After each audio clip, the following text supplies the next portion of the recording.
Good morning and welcome to the Spring 2017 Krishwa Seminar in American Religion. My name is Kathleen Cummings. I'm the director of the Krishwa Center, and I'm also in the faculty here in the Departments of American Studies and History. I'm so pleased to welcome back so many longtime friends to campus, many of whom have been participating in the seminar since its inception in 1980.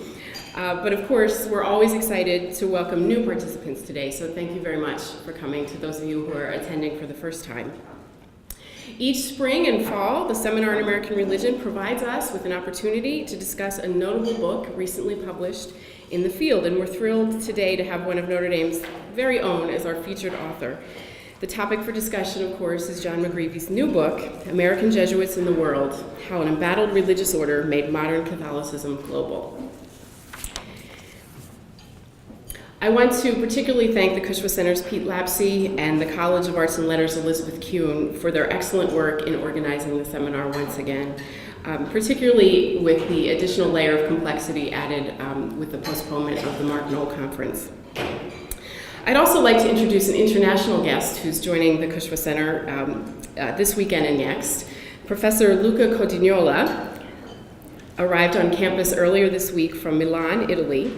Luca has been the Krishwa Center's senior fellow in Rome since January 2016, but long before that, he's been a crucial partner to us in the Center's efforts to foster transnational perspectives in American Catholic studies, especially in terms of the resources that Roman archives offer to historians of U.S. Catholicism. And we're about to finish up a project, a comprehensive guide to repositories in 53 different archives in Rome that has been the subject of research by our postdoctoral fellow in Rome for the last 3 years. It'll be published by Notre Dame Press.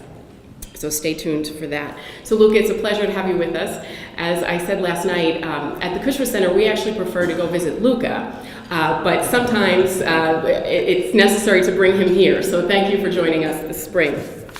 And I know John McGreevy would agree with me in sharing gratitude for all that you've done to help us familiarize ourselves with Roman archives and bring those transnational perspectives. So thank you. Of course, this morning's author, John T. McGreevy, is Professor of History and the I.A. O'Shaughnessy Dean of the College of Arts and Letters at Notre Dame. After graduating from Notre Dame with a bachelor's in history, Dean McGreevy earned his master's and PhD from Stanford University and joined the faculty of Harvard before returning to Notre Dame as Associate Professor of History. He served as chair of the History Department from 2002 until 2008 when he was appointed dean. John has received fellowships from the American Council of Learned Societies, the Louisville Institute, the Erasmus Institute, and of course has published numerous articles and reviews in the Journal of American History, Commonweal, the New Republic, the Chicago Tribune, the New York Review of Books, and many other venues. John's teaching and research interests focus on American political and religious history. His first book, Parish Boundaries, The Catholic Encounter with Race in the 20th Century Urban North, won the 1996 John Gilmary Shea Prize for the best book in Catholic history from the American Catholic Historical Association.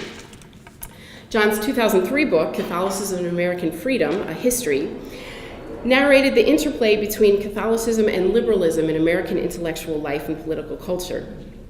The New York Times called it a brilliant book, which brings historical analysis of religion and American culture to a new level of insight and importance. Catholicism and American Freedom was the subject of the fall 2003 Seminar in American Religion. It doesn't seem like it was 14 years ago, but it was. And some of you were here for that. We had David Hall and Dorothy Ross as our commentators then. Now, it's worth noting that the research and writing for John's third book, American Jesuits in the World, was conducted entirely during his service as department chair and then college dean. That he was able to pull this off has inspired a bizarre cocktail of envy, disbelief, and admiration among faculty and administrators everywhere. Despite that, thank you, John, for your book and for agreeing to be with us today to discuss it. We have two excellent commentators to start off this morning's discussion. Thomas Benders, Professor of History and University Professor of Humanities at New York University.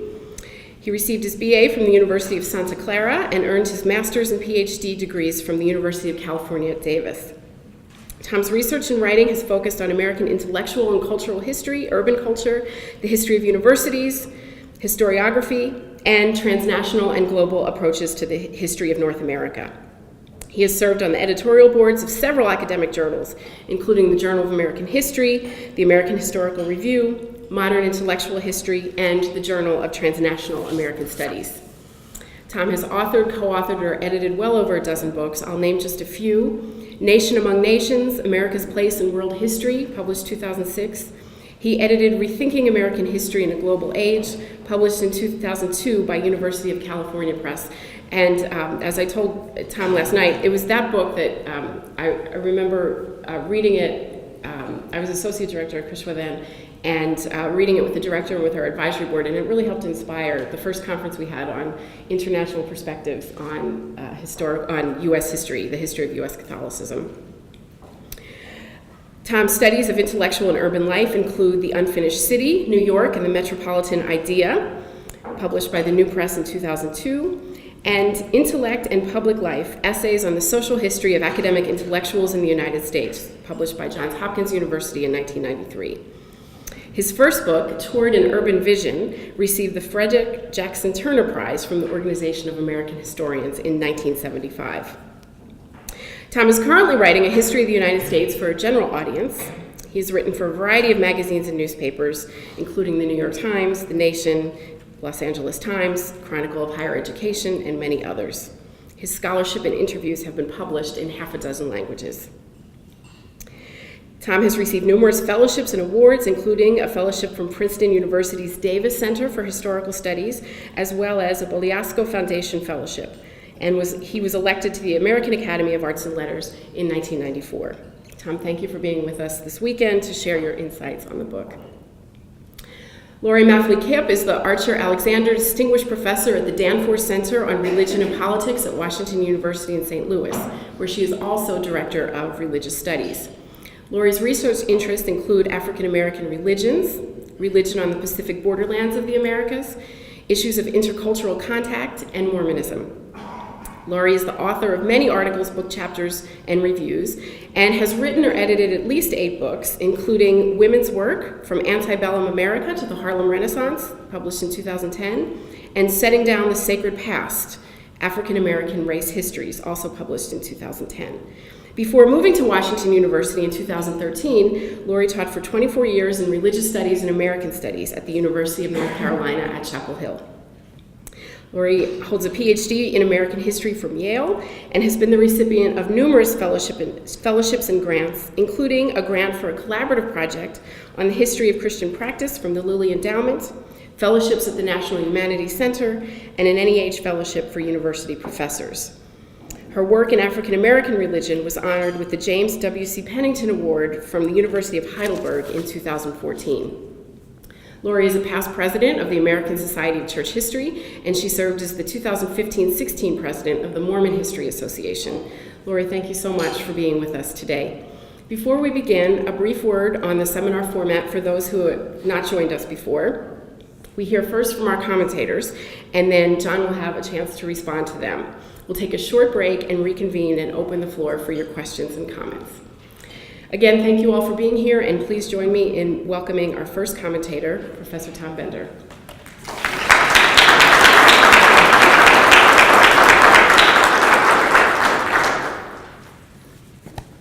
Well, I am a little taller than she is. I want to thank the Cushwa Center and its director, Kathy, and as well, obviously, as John McGreevy as well, who has written a wonderfully rich book. I understand that this event is part of a long tradition at the center, and I'm quite honored to be a part of it. I want to say a thing about global and transnational as a sort of preface. I think that global and transnational have both become very big words in history.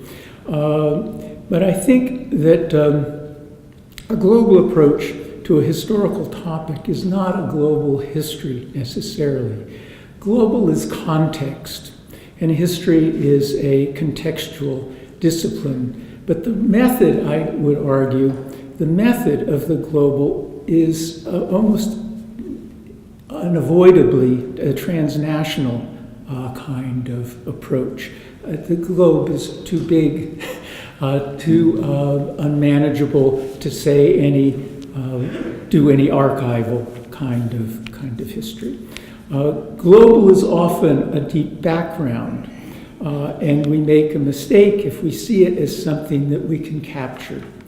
A global history, which historians have written, are mostly textbooks. That's a completely different genre. There you can do things because you don't have to connect things, you don't have to have archives. So again, the method of global, I would argue, is transnational, and this makes archival work possible. Within transnational, there can be considerable complexity, as in the case of the Philippines, which is the first part of John's book that I want to say something about, because it's a complicated thing. So is this either too low or too high for me? Anyway, this penultimate chapter on the Jesuits in the Philippines gets the American Jesuits out of the United States in this story. And what do we call it? Is it global? Is it some category other than empire? It's usually imperialism or empire. And what about transnational?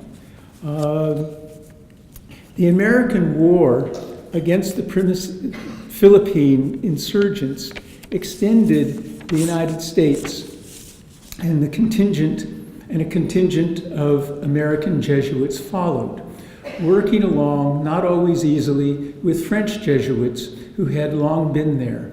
But the thinking of the Americans, both the US officials and the Jesuits, I think was colonial, perhaps imperial, perhaps nationalistic, but I think not global. The American Jesuits were transnational, but they assumed their work to be actually national rather than cosmopolitan. And incidentally, I think cosmopolitan is a term that we ought to incorporate into the kinds of transnational histories that we may be thinking about these days. It doesn't get much attention. At any event, the sharpest indication of this nationalism and not cosmopolitanism is a series of letters sent by an American Jesuit, Charles Connor, to the Jesuit Father General. Writing in the early 1920s, he explicitly urged the Americanization of the youth of the Philippines. He challenged the Spanish Jesuit and French presence and legacy, and his letter had no sense of possible value in the indigenous culture. He presumes a national culture of the United States extended to empire, with clear echoes of Theodore Roosevelt's style and the progressive spirit in the United States. The American wants, I quote, charitable works instead of prayers all day long, promoted by the Spanish. Our idea of piety, Connor continues, is something active, vigorous, full of energy and zeal. By contrast, he claims, the Spanish make boys into pious girls. We want rough games for real boys. I think that this is clearly, at least to my mind, a kind of national imposition rather than any other thing, but definitely not globalism and not genuinely transnational, except in a transfer kind of mood. This take on the world finds a contrast from the much richer one in McGreevy's conclusion, built on mid-20th century Catholic writers, especially John Courtney Murray, rather than the imperial governors or earlier Jesuits. McGreevy captures in his conclusion perhaps the best example of Jesuit global humanism articulated in the Americas when he names Pope Francis, the first Jesuit pope, a pope who listens as well as telling, is a kind of fundamental part of him. And I think there is a kind in him of cosmopolitanism. For me, McGreevy's really rich historical analysis focuses on roughly the middle third of the 19th century, when the United States was not a sender of Jesuits, but a destination of missionaries. In his three compelling biographical chapters, McGreevy powerfully evokes both these Jesuits and the immediate smallish world around them in the United States. He found and exploited rich archives that in his hands were used to grasp and encompass these little worlds of religion and society. McGreevy gives us nice telling micro-histories of individual Jesuits in situ. The result, the historical figures and his history of them, is quite impressive.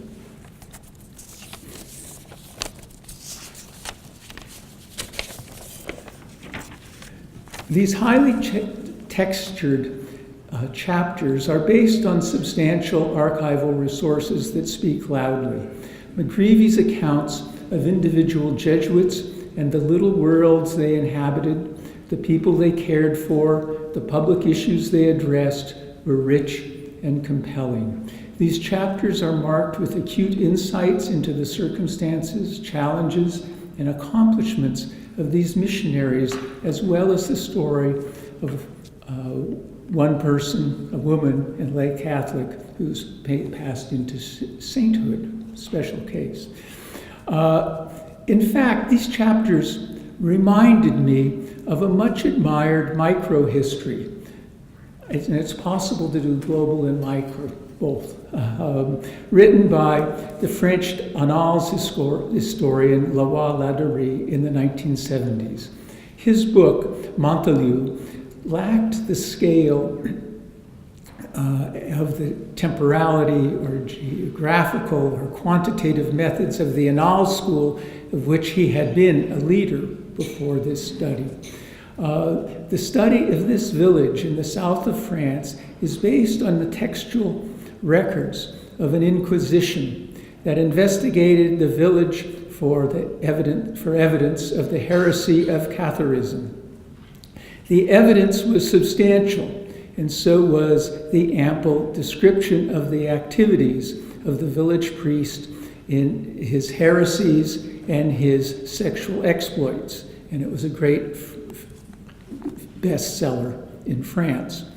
In McGreevy's account, 3 Jesuit missionary priests in America, in the context of 3 towns, Ellsworth, Maine, Westphalia, Missouri, Grand Coteau, Louisiana, none of which I had ever heard of, we find faith in community, aspirations and disappointment, and, as I already mentioned, one miracle.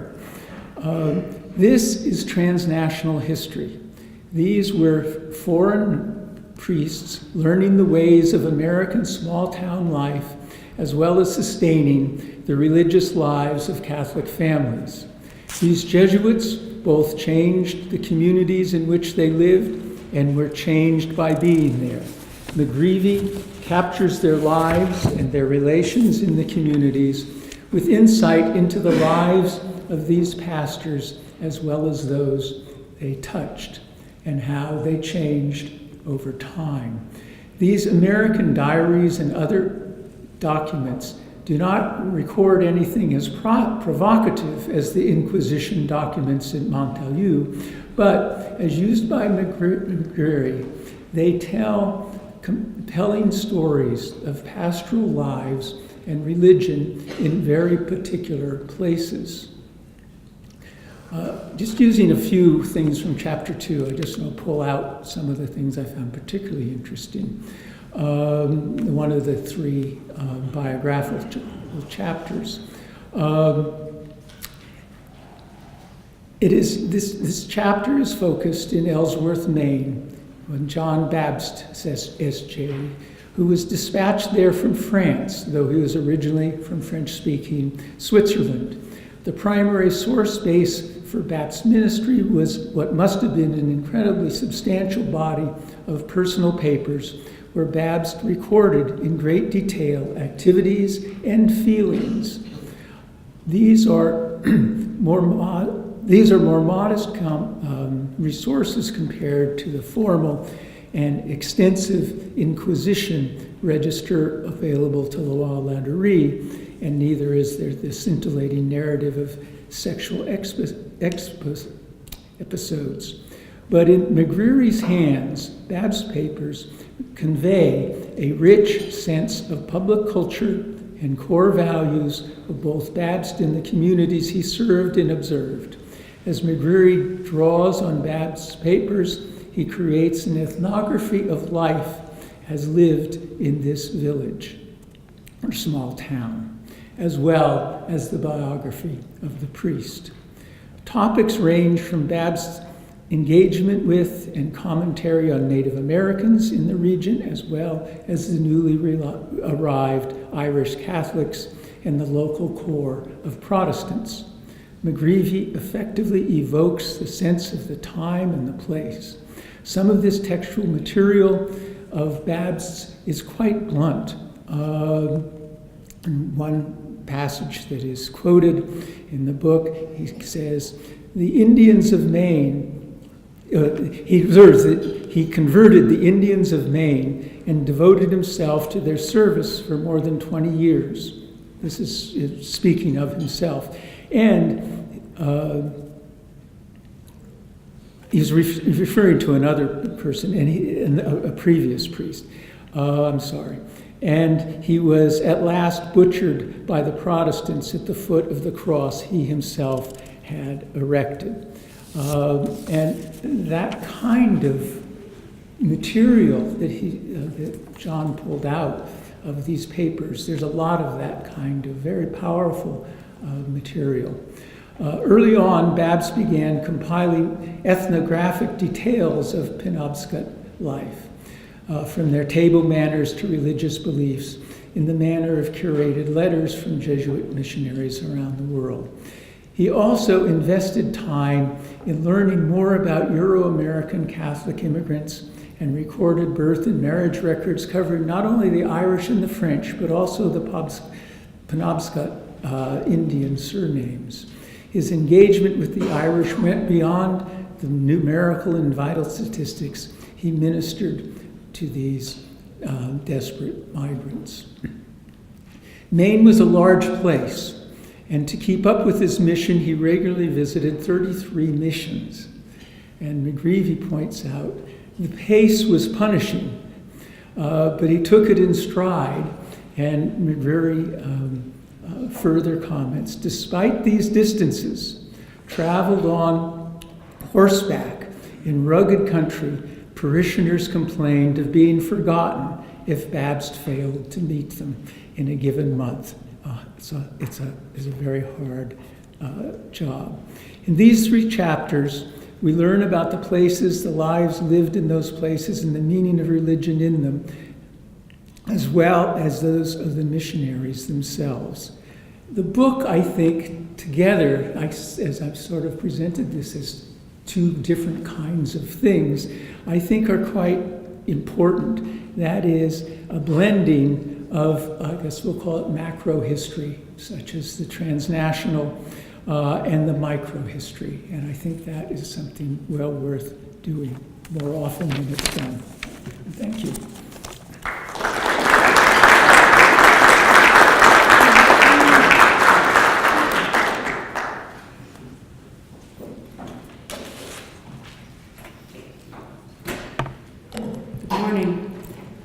I'm taking a great risk with technology here and hoping that I can read off my computer as we go. It's really a pleasure to be here. This room is a little daunting, I have to tell you. You all feel very far away, so I'm hoping in our discussion you'll feel drawn together in more of a global community. It's really good to be here to spend time on this beautiful campus and to visit with many close colleagues and to make new friends. Thank you so much, Kathy, for this invitation and the opportunity to read this book, although I probably would have gotten to it anyway, maybe not quite as soon. I've been asked at times about the odd assortment of things that I study, from evangelicals in Gold Rush, California, to African American Protestants, to Moravians and Mormons. And I think it's fair to say that for me, the common denominator in much of my work has been missionaries. I've always loved missionaries, not so much in a hagiographic sense, but more in the vein of fascination with the juggling of loyalties, practices, habits, and values that make up the missionary sensibility.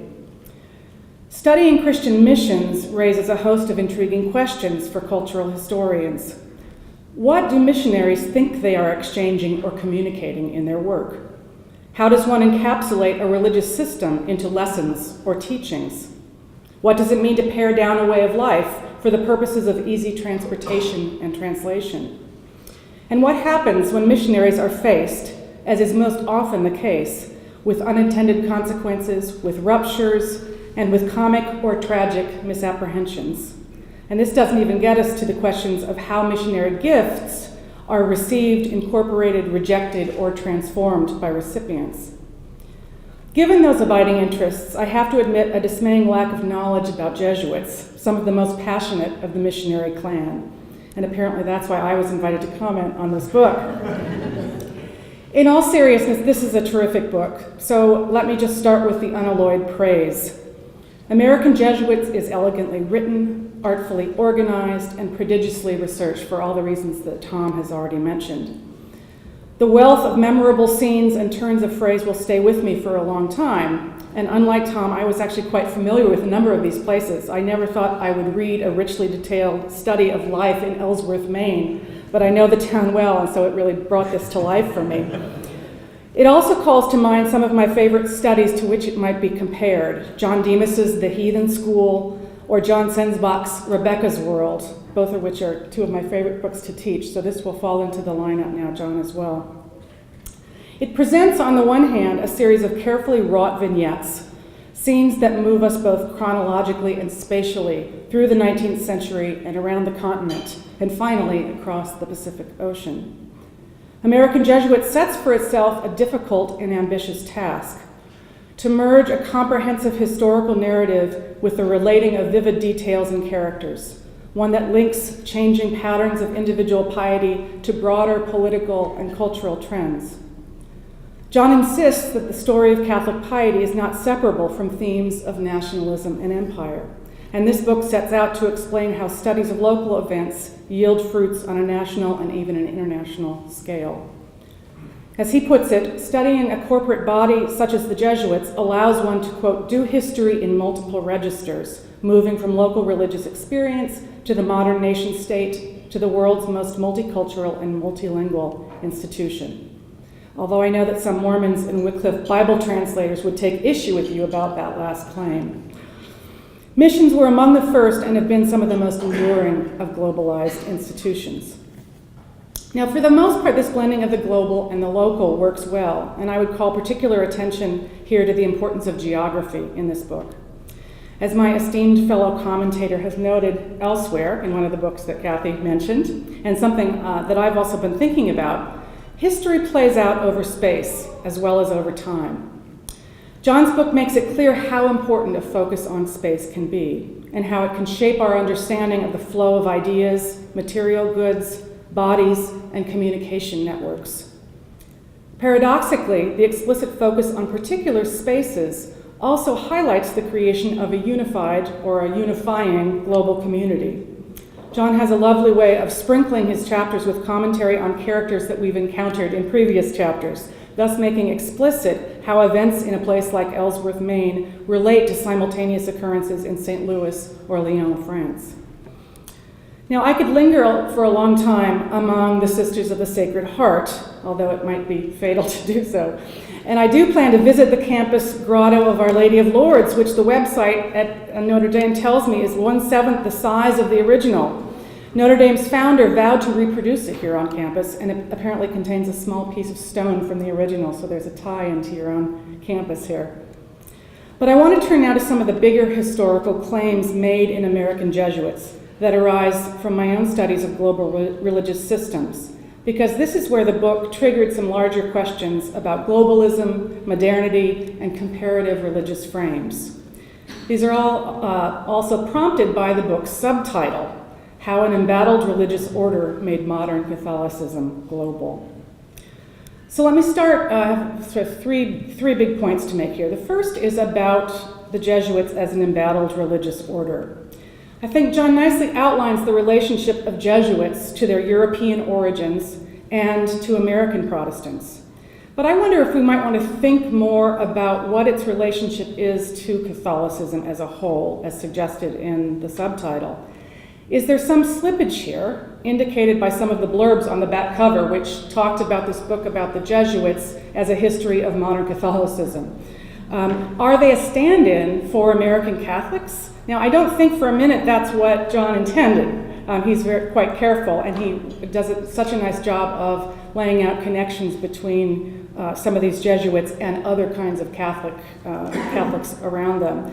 But I think, if not, I think it would be helpful to have more of the context here of global Catholic flows and mappings in which the Jesuit story is situated, not just the Europe to America flow, but other kinds of flows. So, for example, there are other Catholic orders we might consider in this wider frame. There were so many other Catholics involved in work in the U.S. and abroad in this same moment and prior to this, and I'd love to hear more about their interactions, disagreements, and support for one another, or lack thereof.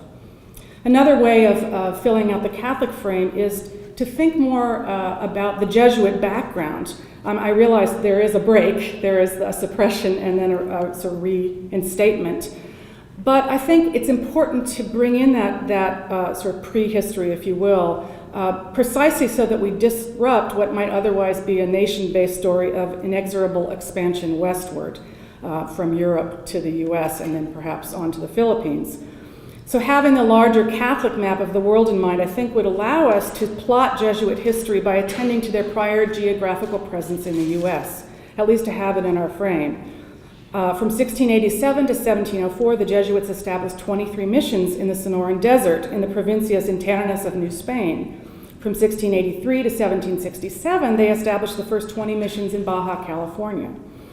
So that's another piece of the global history to bring into this account. And again, I'm not asking you to write a different book, John, but just to say that I wanted that map as well. In New France, the Jesuits began establishing missions in 1604, with 3 in Maine alone, long before the 19th century Jesuits made their way to the Penobscot, which you also point out.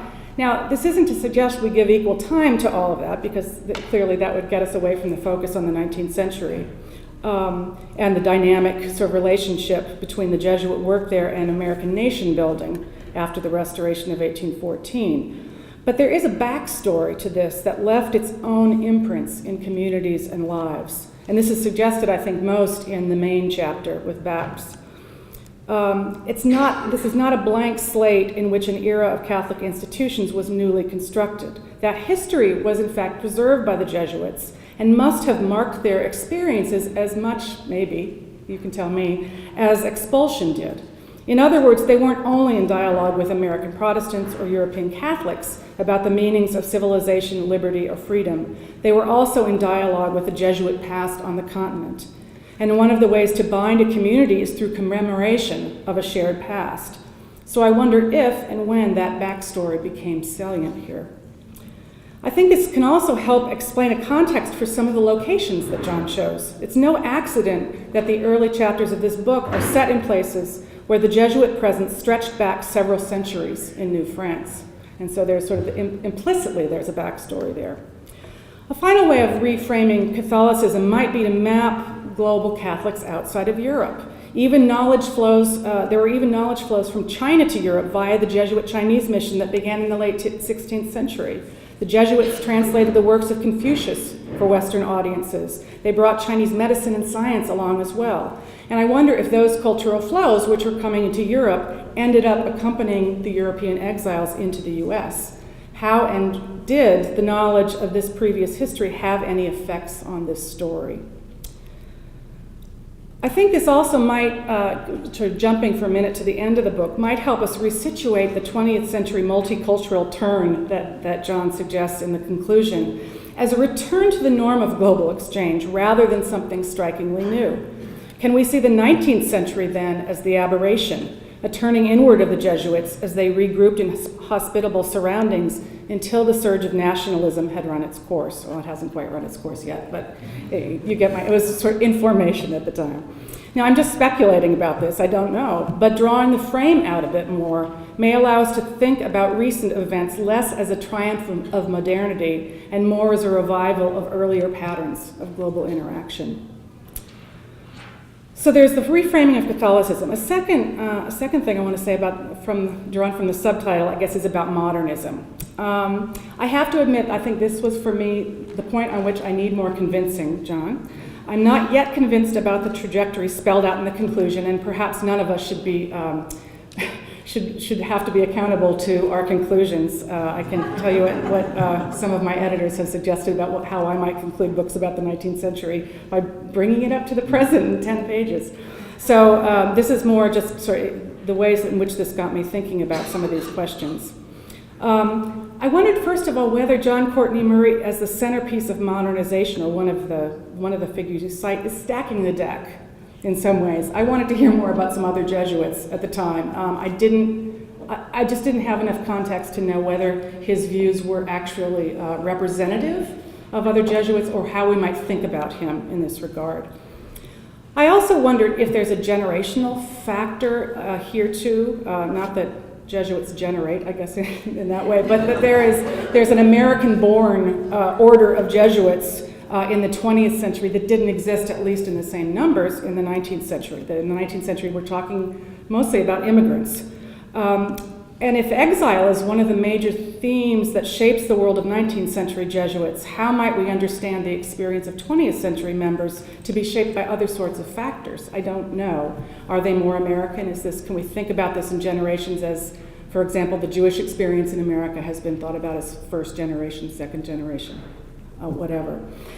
At the same time, and again, this is not the book you wrote, or you should have written, but it does make me think more about how the U.S. has changed dramatically in all sorts of ways in the 20th century that don't get discussed here. So we hear about how the Jesuits have changed, but they seem to be playing in sort of a static political, economic, and social playing field. So it's not just that anti-Catholicism has lessened and somehow then they are more Americanized. But there are all kinds of other things going on that I would just, I think it'd be fruitful to talk about. I assume that those also shape the responses of American Jesuits to their own setting in the 20th century. A third point drawn from the subtitle is about globalism. I'm not going to talk about it quite the way Tom so eloquently did and has so prodigiously written about, but it seems to me, I was struck by one of John's comments that the attempt to sustain religious faith in a diasporic community was an issue for Catholics then as much as it is today for Muslims and other members of global religions. And it strikes me that the idea of global religion, maybe the idea of diaspora as well, mean very different things in different communities, and they're not. I think seeing them as somehow parallel, certainly not identical, but even parallel processes of formation might obscure as much as it reveals to us. It seems to me even the notion of a religious institution has different meanings in different traditions. So the questions always to be asked are more about how the central or defining features of religion are thought to be related to the transient or cultural manifestations. What are we trying to build when we build missions? It looks very different, obviously, from the Catholic perspective. So I think it helps in that regard to disaggregate religious systems into parts. Where are the economic networks and global flows of money? I wanted to know more about how the Jesuits are actually eating and supporting themselves all this time. How does knowledge flow? And you give us a lot of the knowledge flows. Material goods, I love the bringing in of ritual objects into the U.S. Communication networks, money, people. So all of these things, I think, it's helpful as we think about what it means to form a global community or to think globally. Those sort of religious systems need to be broken down a bit more. It also it strikes me in studying other religious traditions that the notion of what it means to live with people of other cultures differs dramatically among missionaries. So that Protestant missionaries and Mormon missionaries and Catholic missionaries do not mean the same thing when they say that they're multicultural. They just don't. They have different ideas of how to live alongside sort of otherness in certain kinds of contexts. So that's sort of one piece of the global. I also wondered, it seems to me your argument is very sunny about the extent to which post-Vatican II Catholics have shed Eurocentrism in the name of something more multicultural and global. But it seems to me that the idea of nationalism, at least based on other places I've studied, is bound up with globalization in much more complex ways than that kind of formulation allows. It's not just, okay, we're going to go from nationalism to globalism. And I'm thinking here, I suppose, of the Mormon example, that there's a rhetoric of universalism in Mormonism combined with aggressive proselytization, but nonetheless nationalist in ways that it cannot even recognize sometimes. And it's also the case that the sites in which those tensions get played out are very local, small-scale practices and mandates. I'm going to say more about the Mormons and give you a Mormon story at the end here in a minute. But just from a comparative frame, I wasn't convinced that sort of that nationalism and globalism were necessarily opposed in some way. So that to say that a community is globalized is to say very little in some ways. It doesn't tell us specifically about how people live together, how differences are enacted and embodied, and how one might think about the whole. It's also true, I think, that Protestants, Catholics, and even African-American Christian missionaries in the 19th century were drenched in news of international events all the time. They all were.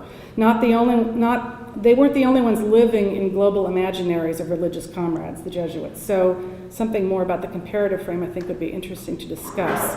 And in fact, some of those African-American Christians, a lot of Protestants, as we know, who are missionaries, were the most ardent nationalists. So, and yet they're also global in some ways. So, how are we sort of to square this? So I just want to end by sort of giving one, I think, what is a sort of interesting example of this from the Mormon sort of context. In August of 1877, same time period, Wilford Woodruff, who would later become the president of the Mormon Church, president and prophet, in 1877, Woodruff was visited by the spirits of the dead. Over 2 nights, he wrote in his journal, the signers of the Declaration of Independence and 50 other eminent men questioned him about why he had not yet performed baptisms for them in the new St. George Temple, where Woodruff had been appointed president. Months earlier, Brigham Young, prophet and leader of the Church of Jesus Christ of Latter-day Saints, assigned Woodruff to administer a new series of ordinances on behalf of the dead, including baptisms, sealings, plural marriages, and adoptions, all with the intention of allowing deceased persons who had not experienced the blessings of the Mormon restoration in this lifetime could be united with loved ones and choose salvation in the life to come. So Woodruff got busy. Over the following week, he and his colleagues performed the necessary rites for the founding fathers, John Wesley, Christopher Columbus, and a number of U.S. presidents. Woodruff recalled the sacred series of events at an LDS General Conference meeting in 1898. As he put it, those men who laid the foundation of this American government and signed the Declaration of Independence were the best spirits the God of heaven could find on the face of the earth. They were choice spirits, not wicked men. General Washington and all the men that labored for the purpose were inspired of the Lord. Now, an outsider might well have wondered at the timing of this set of events, coming as they did in the midst of escalating battles between the U.S. government and the Mormons over the practice of plural marriage. Yet it suggests the complicated relationship that this religious movement held to the nation that by then surrounded it, framed by an understanding of history, scripture, and geography that embraced chosenness but rejected dominant Protestant iterations. The Mormon embrace of national identity rubbed up against emerging political and social patterns at many junctures. 19th century Mormons were nationalists in defiance of the federal government, and patriots whose religious beliefs placed them at odds with other conceptions of national unity and purpose. They represented, in this sense, an alternative nationalism, one that was eventually forced into practical compliance, but that has never completely released its hold on communal awareness. But it was also a nationalism that soon became part and parcel of the U.S. imperial push in the 20th century. So in other words, the Mormon relationship to nationalism is at once sort of cosmopolitan, but also ardently nationalist in countercultural sorts of ways. So I wonder how we might apply that to the Jesuit case and think more about their relationship to this thing called nationalism, particularly in the modern period. With that said, I want to turn this over to John and thank him again for a great book. Thank you.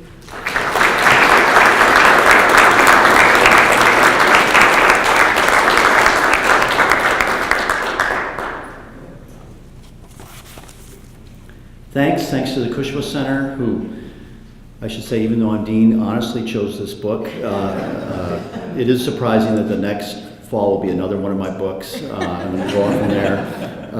Thanks for all their hard work, and thanks, of course, to our two commentators whose work I've long admired. I'll be disciplined here in about 10 or 15 minutes from responding, and then, as Kathy said, I'll look forward to questions afterward. I'll start with one of Tom's remarks, which are, again, both commentators, very helpful. I might paraphrase his initial remark as generous in thinking through the biographical chapters, that is on Ellsworth, Maine, on Westphalia, Missouri, on Grand Coteau, Louisiana, on Philadelphia, but then gently asking, how did I end up with a structure like that? For me, this book came out of really falling in love with those stories. That was the fundamental driver of the book. I wanted to write something a little bit more writerly, maybe reach a little bit bigger audience, tell more of a human story, not quite Montagu or maybe not even Carlos Ginzburg and Cheese and the Worm with the Inquisition records, but capture that 19th century Catholic religious world, which in some ways I didn't think had been very effectively captured. So that was a fundamental impulse behind the book. That was allied with a sense that I wanted to do something in global history. The graduate students here know, if there's a single book that I was captivated by in the last 15 years, it was Chris Bailey's, I'm blanking on the title now, but Emergence of the Modern World or something like that is the title, which I think I commend to all of you. I think is a kind of sensational book, and may even gently disprove Tom's point that all global history has to be transnational history, and that I think he does a pretty good job of not quite archival work, but serious historical analysis in the manner of a Tony Judt or somebody else, of thinking through causation at global scale. So that book inspired me, as did Tom's book on the U.S., and the question was, how do you combine the two things? How do you put together the micro stories with the big picture discussion of what global history might mean for a new generation of historians or a new generation of historical scholarship? And there I thought, hey, this is the home run because it's history of Catholicism, which Laurie quoted the sentence from the book, but I really do believe there's an opportunity there for historians interested in Catholicism to do history at once at the most local register. That is the day-to-day life in these small villages that nobody's ever heard of, like Ellsworth, Maine, or Westphalia, or Grand Coteau. At the same time, to think about the relationship of religious communities to the nation state, and in the 19th century that's a hot issue. And then finally to think about that in a global context, but not simply in an abstract global context, but a global context formed by a particular institution. So in that sense, I think Laurie's absolutely right to ask, what does global mean, say, for Mormons, for Protestant evangelicals versus the Jesuits? One very strong distinguishing characteristic is that global in the Catholic context actually means an institution, where some people order other people around, where there's a sense that there's a common, even if diffuse and complicated enterprise. And that, at least, was what I set out to do with the book, is to link those micro-histories, which had source material that I thought had not been looked at very well, and I could fall in love with these characters, to a larger national and global story. Okay, Tom then says, yeah, but really, if you look at the Philippines, that's not a global story. That's really a colonial story.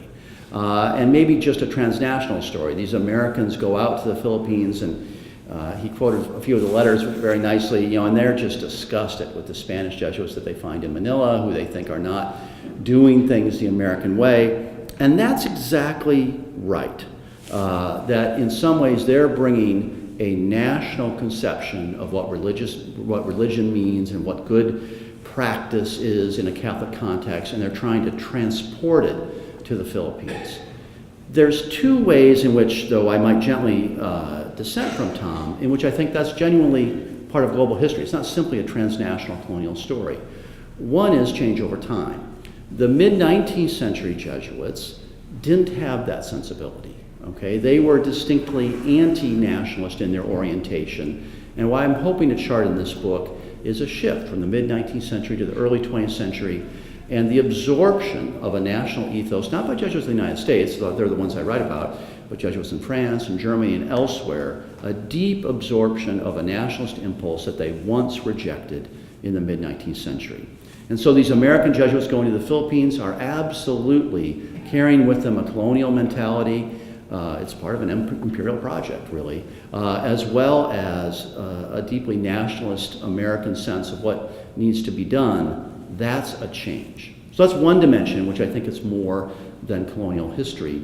But there's also a second, and now I would admit, Laurie's exactly right. The publisher said, you got to bring this book up to the present, and I did that. And I'm actually rather proud of that last chapter, although the question and answer may humble me a bit. But here, but it's obviously abbreviated. But what I do try and say in that last chapter, of course, is the canonical narrative of what happens to missionaries as they get changed on the ground, right? Their experience in a place like the Philippines or Latin America or wherever else coming from the United States shapes them, and there's a kind of reverberation back to the center. And of course, that's very true in the Philippines. It's the experience in the global South for many Jesuits who spin out in the 19th century all around the world, and they're bringing with them a European Catholic culture that they don't think needs to be changed. And so they carry architectural drawings that have Baroque. This is why we have Baroque churches. If you ever go to Kalispell, Montana, there's a stunning Italian Catholic Baroque church which is built on a Jesuit model in Kalispell, Montana. And that's true around the world. So they're carrying architectural drawings and chalices and vestments, not with a sense that this needs to be changed in the 19th century. But by the mid-20th century, and this is a longer story that I could just touch on here, I think it's connected to the Catholic complicity with fascism in the 20th century, and then a number of other things. By the mid-20th century and decolonization, that story is starting to spin back. And so actually, like every author of every book written on Catholicism, I decide to end my book with whom?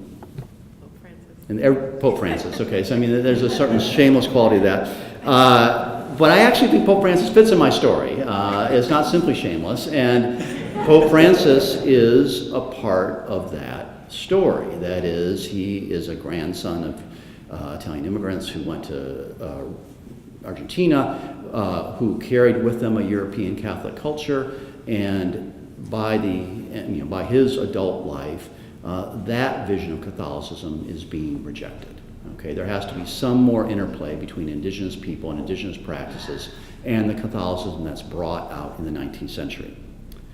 Tom also registered the term cosmopolitanism. I think that is a useful term. From my point of view, it's, this is the little tweak part of me, that good liberals like the term cosmopolitanism. That's a good thing. My protagonists are 19th century Jesuits who are the opposite of good liberals, right? They are super enthusiastic about papal infallibility. They aren't very enthusiastic about separation of church and state. They aren't very enthusiastic about free speech, and yet they are deeply cosmopolitan. They're linguists. They are traveling around the world like they're NGO consultants. And so I hope in this project, in a small way, to complicate our notion of cosmopolitan. Cosmopolitanism isn't necessarily a political view as much as it is an orientation toward the world. And that orientation to the world is very present in the mid-19th century. I think it declines honestly, in the early 20th and mid-20th century, and then I think it reemerges in the Jesuit context in the late 20th century. Laurie makes three observations. One is, you don't really mean, she says very politely, to have the Jesuits stand in for the entire Catholic story. And then I pause and I say, but I do. I really do. I recognize the Jesuits aren't exactly like other Catholics, but I think they're more important, I will say, than any Catholic. I say this in a university founded by the Congregation of the Holy Cross. More important than any other religious order. In the 19th century, there are 16,000 Jesuits. By 1914, they're all over the world. They're at the highest levels of the Vatican. They're at rural missions. They have a huge role in terms of publications and educational institutions. They are more important in shaping this 19th century Catholic culture in the 19th century than anybody else. Does that mean they're like 19th century Catholics broadly? Well, of course not. But I think they are decisive in what is a significant internal battle within Catholicism in the 19th century. What is it going to be like? Is it going to be nationalist, modernist, associated, and so the great figures in the American context are John Ireland and others, and the Jesuits help win that battle, and the nationalists and the modernists lose in the broad Catholic context. And so I think I will stand by the claim that they are really central to understanding the Catholic story, even if they're not the heroic figures that we often write about in our very small subfield. She makes the nice observation that don't the Jesuits not just worry about Protestants that they're bumping into or about other Catholics in the 19th century, aren't they shaped by their prehistory? And she's right about that, and I wish I had done more on that in the book, because she notes that, so Bapst is the guy in Ellsworth, Maine, and he shows up and he is thinking all the time about the Jesuit relations, the great set of letters written by 17th and 18th century Jesuits who go to New France. And in fact, one of his predecessors, in who's slaughtered, the Sebastian Rale, he's very conscious of being the first Jesuit in Maine since Rale. So tracing how the Jesuits thought about their own history would be a terrific project that I don't really do much of in the book. Here would be an example of that. Who here, raise your hand if you know the name Matteo Ricci. Okay, so most of you know who Matteo Ricci is, the great 18th century Jesuit, goes to China, and in a certain sense goes native, right, is famous for his absorption into Chinese culture. He is not a hero for 19th century Jesuits. He's too controversial a figure. In the 19th century, Ricci, in the Chinese rights controversy, he's condemned by the Vatican. Ricci maybe wasn't serious enough about the European Catholic culture that he transmits. Only in the 20th century, in a new, more multicultural orbit, does Ricci become a hero, as he is now. There's Matteo Ricci Institutes all over the world. He's seen as a hero now to 20th and 21st century Jesuits. So that's an example of, I could have done more, I think, with the prehistory of the Jesuits before the suppression. The only thing I would add in very modest self-defense is that even the Jesuits themselves, who've had a kind of interesting, complicated reaction to the book in the first, I guess, 10 months since its reception, or since its publication, but I would say generally favorable. Even the Jesuits themselves will often talk about three foundings. The founding by Ignatius, the founding in 1814 after the suppression, and then the founding by Pedro Arrupe in 1965. And a sense that there's who's the Basque leader of the Jesuits after the Vatican Council. Those three eras are often seen as pretty distinct, even internally within Jesuit history, which gives me maybe a little bit of room not to have done as much on the prehistory as I probably should have. So that was one observation by Laurie. A second was a question about modernism, and I think that's fair. I don't think Courtney Murray is necessarily stacking the deck. Where you're absolutely right, though, is, and I could have done more with this, is there's this generation of exiles who go all around the world, spun out of Europe, and they land in Australia, the United States, and Canada, and Argentina, and they build a Jesuit/Catholic culture. It is absolutely true that as Jesuits then grow up in those cultures, they have a different orientation. And so the American Jesuits outnumber exiles by about 1900.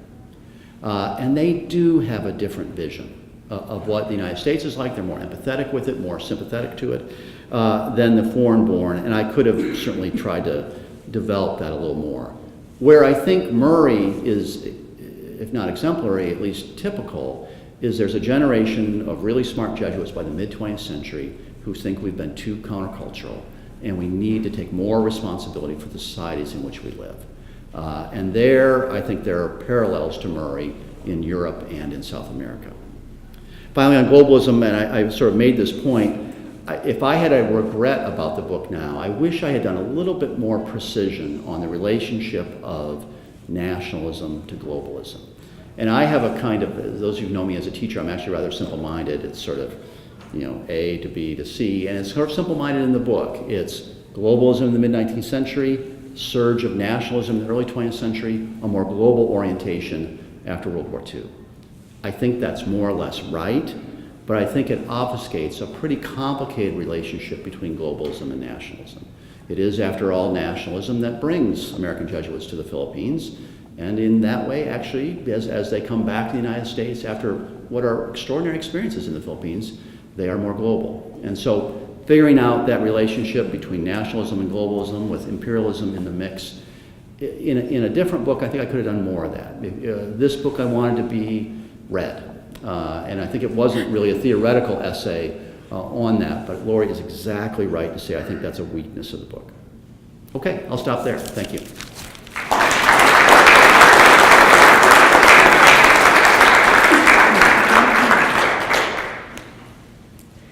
Okay, thank you all. We're going to take about a 10-minute break to refresh our coffee and then come back and open to discussion. I do want to acknowledge what Laurie pointed out, what many of the longtime attendees at the seminar have spoken to me about, particularly after Mark Knoll's seminar last year, which was in the same space. We recognize the chandeliers are a little daunting. And in many ways, we're victims of our own success. A size of the Knoll seminar last April, and this one, which of course was going to be more than double this size when it was paired with the Knoll conference, meant that we couldn't locate in our traditional space across the street. And despite the sprawling campus, there actually are not a lot of options for discussion, intermediate-sized discussions. But I'm going to just ask all of you, I know that we can compensate for the somewhat lack of intimate setting and still have a vigorous discussion of this book. So we're going to move we're going to move us just a little bit closer to close the square a little bit during the break. And when we come back, we'll start the question and answer period. We are going to have standing microphones again for the size of the crowd. And we do recognize that, but there is a cost to choosing such wonderful books that have attracted such widespread interest. So see you in about 10 minutes.